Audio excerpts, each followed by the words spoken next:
Horror land में आपका स्वागत है दोस्तों। आज हम जिस मूवी की एक्सप्लेनेशन करने वाले हैं उसका नाम है द 16th एपिसोड, जो कि एक फाउंड फुटेज हॉरर मूवी है जिसे जेरोमी कोहेन ओलिवर ने डायरेक्ट किया है। इससे IMDb पर 6.1 आउट ऑफ 10 रेटिंग मिली है। अब जिसे फाउंड फुटेज मूवी का मतलब नहीं पता तो मैं उन्हें बता दूं कि यह ऐसी मूवीज़ होती हैं जिसमें कोई व्यक्ति अपने कैमरा से डॉक्यूमेंट्री शूट करते समय उसकी मौत हो जाती है और बाद में इस कैमरे से मिली फुटेज को जोड़कर एक पूरी मूवी बनाई जाती है। यह तो हो गया मूवी का डिस्क्रिप्शन। अब ज़्यादा टाइम वेस्ट न करते हुए हम चलते हैं मूवी के एक्सप्लेनेशन की ओर।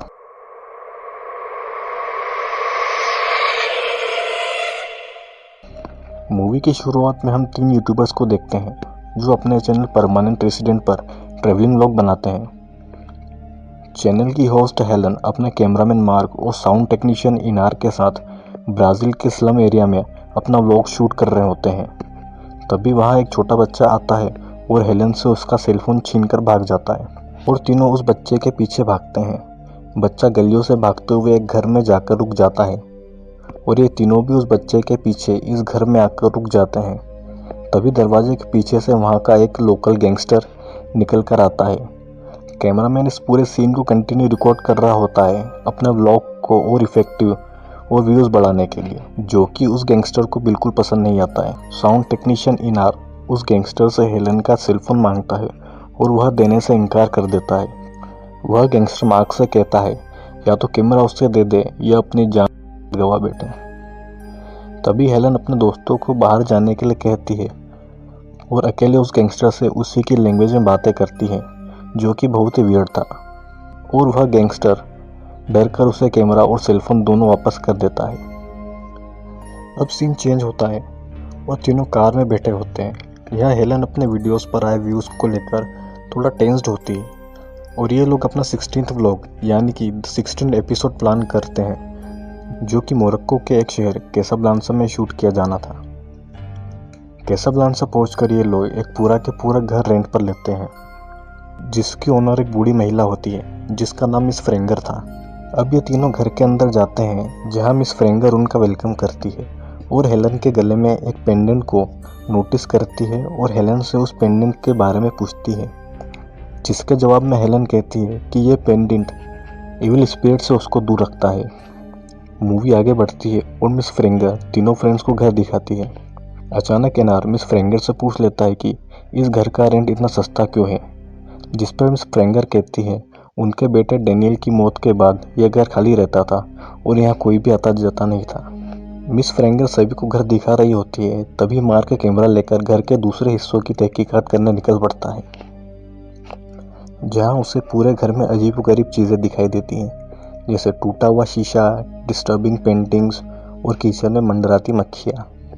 घर की छानबीन करते करते मार्क एक बंद दरवाजे तक पहुँच जाता है, जो कि बेसमेंट में था और जिस पर डेंजर का साइन बना हुआ था।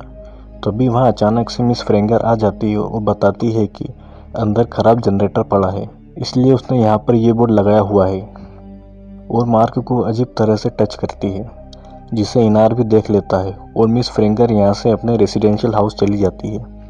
नेक्स्ट डे ये तीनों अपना व्लॉग शूट करने निकल पड़ते हैं और एक बहुत पुरानी बिल्डिंग को एक्सप्लोर करने जाते हैं, जो कि वहाँ के लोगों के मुताबिक हॉन्टेड होती है।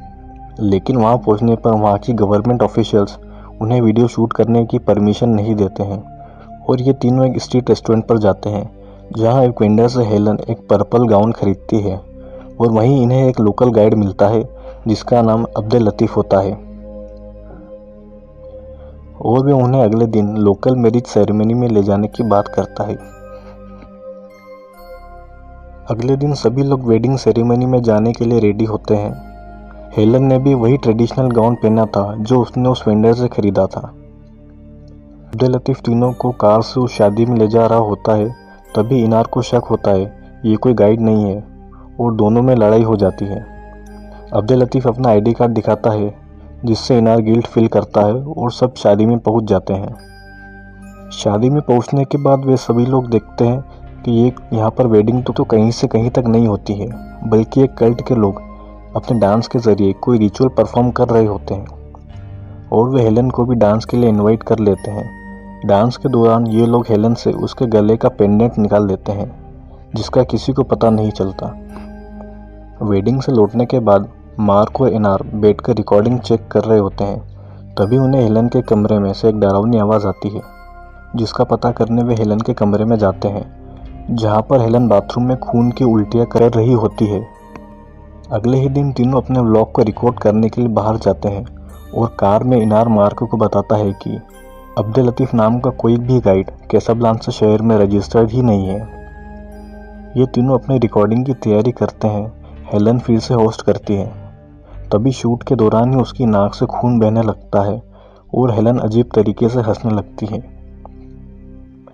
हेलन की तबीयत खराब होने के कारण ये सब वापस जाते हैं, जहां कार में एनार हेलन से क्वेश्चन करता है कि तुम्हारा पेंडेंट कहाँ पर है, जिसके जवाब में हेलन बड़ी डरावनी आवाज़ में कहती है कि वह शायद गिर गया होगा।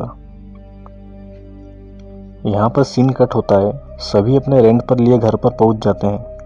हेलन अपने कमरे में थी और मार्क और एनार दूसरे कमरे में थे। ये दोनों बात कर रहे होते हैं। तभी एनार कहता है कि हेलन के माइक में कुछ आवाज़ें रिकॉर्ड हुई है जो किसी दूसरी लैंग्वेज में है। जब उसने उस वॉइस रिकॉर्डिंग की जांच की तो पता चलता है कि हेलन किसी एंशिएंट अरेबिक लैंग्वेज में कुछ बोल रही है और इसे जिन्न की लैंग्वेज कहा जाता है। मार्क एनार की बातों को फिजूल की बात बताकर उसे सोने जाने के लिए कहता है। अगले दिन हेलन सुबह जल्दी उठकर जॉगिंग के लिए जाती है, जहां पर जॉगिंग करते समय उसके मुंह, कान और सभी दूर से खून बहना शुरू हो जाता है। उधर घर पर मार्क की नींद खुलती है तो उसे एनार द्वारा लिखा नोट मिलता है, जिसमें लिखा होता है कि वह किसी काम से टाउन जा रहा है। मार्क को हेलन के पैरों के निशान मिलते हैं जो पूरे खून में थे। मार्क पैरों के निशान का पीछा करते हुए बाथरूम तक पहुंच जाता है, जहां पर वो हेलन को पूरा खून में लथपथ देखकर घबरा जाता है। वो नीचे पड़े खून से फिसलकर गिर जाता है। तभी हेलन उस पर अटैक कर देती है और मार्क वहीं बेहोश हो जाता है। शाम को एनार घर वापस आता है तो वह मार्क को होश में लाता है और पूछता है कि यह क्या हुआ। मार्क एनार को पूरी कहानी बताता है। बाद में दोनों कैमरा चेक करते हैं क्योंकि मार्क हर चीज़ रिकॉर्ड कर रहा होता है। कैमरा चेक करने पर पता चलता है कि हेलन पूरी तरह किसी इविल पावर द्वारा पॉसेस्ड हो चुकी है। एनार मार्क के सामने यह खुलासा करता है कि उसके स्कूल में बहुत सालों पहले किसी कल्ट द्वारा 22 बच्चों पर रिचुअल परफॉर्म किया गया था, जिसमें 8 बच्चे बुरी तरह से पॉसेस्ड हो चुके थे, जिनमें से हेलन भी एक थी। फिर प्रीस्ट द्वारा उन सभी 8 बच्चों से इविल स्पिरिट को दूर किया गया और चर्च ने इस हादसे को गुप्त रखने की सबको कसम खिलाई थी। मार्क और एनार दोनों वेडिंग नाइट वाली फुटेज चेक करते हैं, जहां उन्हें पता चलता है कि उस दिन कोई वेडिंग नहीं थी। वहाँ एक रिचुअल परफॉर्म हो रहा था और वो गाइड भी उसी कल्ट का मेंबर था। तभी उन्हें हेलन की आवाज़ आती है, जिससे डरकर मार्क और एनार अंधेरे कमरे में छुप जाते हैं। और यहाँ भी हेलन की डेमोनिक आवाज़ हम सभी को सुनाई देती है। मार्क पुलिस को बुलाने को कहता है, लेकिन एनार यह कहकर मना कर देता है कि उन्होंने हेलन को पुलिस के हवाले किया तो इस देश की गवर्नमेंट उसे पागल समझेगी, इसलिए उन्हें खुद ही अपनी दोस्त हेलन की मदद करनी होगी। वे दोनों हेलन को ढूंढने जाते हैं। मार्क हेलन के कमरे की बाथरूम चेक कर रहा होता है कि तभी मार्क कैमरे को छत की ओर करता है, जहां उसे हेलन छत पर उल्टी बैठी हुई दिखती है और हेलन मार्क पर अटैक कर देती है। मार्क को बचाने के लिए एनार एक मेटल ऑब्जेक्ट से हेलन के सिर पर मारता है, जिससे कि हेलन बेहोश हो जाती है और वे दोनों हेलन को बेड से बांध देते हैं।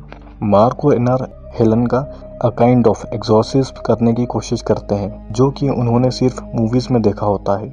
वे 2 लकड़ी के टुकड़ों को जोड़कर एक होली क्रॉस बनाते हैं, लेकिन इस नकली एक्सॉर्सिज्म को देखकर हेलन उनका मजाक उड़ाती है और कहती है कि वे उन दोनों को आइसक्रीम की तरह खा जाएगी। हेलन अपने इविल पावर के जरिए एनार के ऊपर एक ऑब्जेक्ट फेंकती है, जिससे एनार बेहोश हो जाता है और हेलन कैमरा उठाकर मार्क के पीछे चली जाती है। हेलन मार्क को ढूंढने किचन में जाती है और उसे किचन से पकड़कर बेड पर नंगा बांध देती है कि तभी दरवाजे पर एक अननोन ओल्ड लेडी मिस प्रेंगर से मिलने आती है। हेलन उस लेडी पर चाकू से हमला कर देती है और पॉसेस्ड हालत में मार्क के साथ सेक्सुअली इन्वॉल्व होती है। एनार को होश आता है, तब तक हेलन वहां से जा चुकी होती है। एनार मार्क को बेड से खोलता है और दोनों हेलन को ढूंढने चले जाते हैं और ढूंढते ढूंढते वे बेसमेंट वाले उस बंद रूम को खोल देते हैं, जहां का नज़ारा देखकर वे दंग रह जाते हैं। यहाँ कोई जनरेटर था ही नहीं, बल्कि अंदर बहुत ही डार्क प्लेस थी जिसमें सभी ब्लैक मैजिक की चीज़ें पड़ी हुई थी। वे उस रूम के और अंदर जाते हैं जहाँ पर उन्हें मिस फ्रेंगर और गाइड अब्दुल लतीफ़ दिखाई देते हैं, और वहाँ पर एक लड़का होता है जो कि व्हील चेयर पर दीवार की तरफ मुंह करके बैठा होता है। अब यहीं से मूवी के सारे राज खुलते हैं। मिस फ्रेंगर बताती है कि चेयर पर बैठा लड़का और कोई नहीं बल्कि उसका बेटा डैनियल है, जिसकी मौत 10 साल की उम्र में हो गई थी। मिस फ्रेंगर अपने बेटे से बहुत प्यार करती थी और वे एक सैटेनिक कल्ट की मेंबर भी थी, जिसके चलते उसने अपने बच्चे को जिंदा रखने के लिए कल्ट के सभी मेंबर द्वारा रिचुअल परफॉर्म किया और डेमन को बुलाकर डैनियल की बॉडी में रहने को जगह दी। और मिस फ्रेंगर बताती है कि डेमन को जिंदा रखने के लिए उस डेमन को हर 6 सालों में एक सोल चाहिए होती है, और कोई ऐसी वैसी सोल नहीं, डार्क सोल, जो उनको हेलन में मिली क्योंकि हेलन ऑलरेडी बचपन में पोजेस्ड हो चुकी थी और उसकी सोल डार्क हो चुकी थी। हेलन की सोल को और डार्क और इविल बनाने के लिए उन्होंने उसके साथ रिचुअल किया और उसे फिर से पजेस्ट कराया। मिस फ्रेंगर डेमन को सोल देने की पूरी तैयारी कर चुकी थी, लेकिन वो पहले एनार और मार्क को मारेगी। अब्दुल लतीफ़ मिस फ्रेंगर के कहने पर दोनों को जिंदा दफना देता है और मिस फ्रेंगर के साथ रिचुअल के लिए चला जाता है। इधर मार्क की दम घुटने से मौत हो जाती है, लेकिन एनार जैसे तैसे बच जाता है। अब्दुल लतीफ़ और मिस फ्रेंगर कार में बैठे होते हैं। मिस फ्रेंगर अब्दुल लतीफ़ से कहती है, तुम मेरे बहुत काम आए, और अब्दुल लतीफ़ के चेहरे में एक छोटा सा एक्स घुसाकर उसे मार देती है। कल्ट के मेंबर हेलन को पकड़कर स्लॉटर हाउस लेकर जाते हैं जहां रिचुअल होने वाला था, और मिस फ्रेंगर भी वहीं पहुंच जाती है। सभी लोगों ने मिलकर हेलन की सोल को डेविल को सेक्रीफाइस करने की पूरी तैयारी कर ली थी। मिस फ्रेंगर एक बकरी यानी कि गोट को डेमन के सामने सेक्रीफाइस करती है और रिचुअल शुरू करती है। उधर एनार जैसे तैसे रास्ते पर चलती गाड़ियों से लिफ्ट लेकर स्लॉटर हाउस पहुंच जाता है, क्योंकि उसने मिस फ्रेंगर और अब्दुल लतीफ़ की बातें सुन ली थी। स्लॉटर हाउस पहुंचकर एनार हेलन को ढूंढता है, तभी उसे वहां किसी के आने की आवाज़ आती है और एनार देखता है कि मिस फ्रेंगर एक ट्रॉली में हेलन की बॉडी को लेकर आती है और किसी को खाने के लिए ऑफर करती है। एनार एक बड़ी सी लोहे की रॉड को उठाकर मिस फ्रेंगर की बॉडी में घुसाकर उन्हें मार देता है और हेलन को लेकर बाहर निकल जाता है। हेलन बिल्कुल बेसुध खड़ी थी। एनार हेलन से कहता है कि वो मार्क की मौत का बदला लेने वापस जा रहा है, और अगर 2 मिनट के अंदर वो नहीं आया तो वो अमेरिकन एम्बेसी जाए और सब कुछ बता दे। एनार कैमरा लेकर वापस अंदर चला जाता है। वो वहाँ पर डेमन यानी कि डैनियल के पास जाता है और उससे कहता है कि तुम्हारी माँ यानी कि मिस फ्रेंगर अब नहीं रही। एनार डैनियल को वहीं छोड़कर वापस जाता है, लेकिन वापस जाने पर उसे कई सारे लोग दिखाई देते हैं जो कि सभी डेमोनिक पजेस्ड थे। एनार उनकी तरफ कैमरा लेकर दौड़ता है और बूम, मूवी और द 16th एपिसोड यही ख़त्म हो जाता है। तो दोस्तों, मूवी की बात करें तो ये 3 यूट्यूबर पर आधारित है जो कि अलग अलग शहर में जाकर ट्रैवलिंग व्लॉग्स बनाते हैं। मिस फ्रेंगर जिनका बेटा बचपन में मर चुका था, जिसे वो ब्लैक मैजिक के चलते डेमन के रूप में जिंदा रखती है, और उसे फीड करने के लिए वो हेलन की सोल को चूज करती है और अपने जाल में फंसाकर उसकी सोल सेक्रीफाइस करना चाहती है।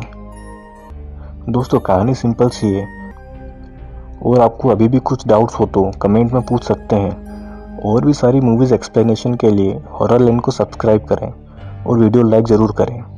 धन्यवाद।